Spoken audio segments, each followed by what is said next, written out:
সবাই কেমন আছো বন্ধুরা? আশা করি ভালো আছো। আমিও খুব ভালো আছি। আজকে তোমাদের একটা সিম্পল কেকের ডেকোরেশন দেখাবো। এটি অর্ডার করেছিল আমার পাড়া থেকে একটা বোন। এটা ছিল এঙ্গেজমেন্ট থিম কেক। তো সে যে রেফারেন্স পিকটা পাঠিয়েছিল, তো আমি সেরকম করার চেষ্টা করেছি। হয়তো সেম টু সেম হয়নি, বাট কেকটা সত্যিই বোনের খুব পছন্দ হয়েছে। সে খেয়েও তো খুব ভালো রিভিউ দিয়েছে। এটি ছিল হাফ পাউন্ড বাটারস্কচ ফ্লেভারের কেক। আচ্ছা, তোমরা যারা আমার কাছে কেক বানাতে দিচ্ছ, তারা সত্যি বলো তো, আমাকে কী ভাবো, মানুষ না রোবট? যে ফোন করার সাথে সাথেই কেক হয়ে যায়। 3টের সময় ফোন করে বলছো 7টায় নিতে আসবো, 5টা বাজতে পারছে না, বলছে দিদি কেকটা কি হয়ে গেছে?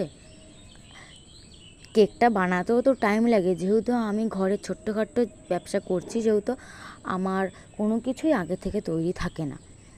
তো তোমরা ফোন করো, তারপরে আমি সব কিছু জোগাড় করে তারপরে কেকটা বানাই। তো আমাকে তো হাতে তো টাইম দিতে হবে না? কেকটা যদি তোমরা সুন্দর করে নিতে চাও, তার জন্য টাইম দিতে হবে। মিনিমাম আমাকে 2 থেকে 3 ঘন্টা তো টাইম দিতেই হবে না, যদি তোমরা সুন্দর করে কেকটা নিতে চাও। তোমরা যদি এরকম তাড়া দাও, তো আমার একটা টেনশন থাকে না যে তোমাদের তাড়াতাড়ি কেকটা করে দিতে হবে। তো আজকে কেকটা কেমন হচ্ছে আমাকে কমেন্ট করে জানিও। আর শুভরাত্রি বন্ধুরা, ভালো থেকো, সুস্থ থেকো। ভিডিওটা দেখে কিন্তু বলবে কেকটা কেমন হয়েছে।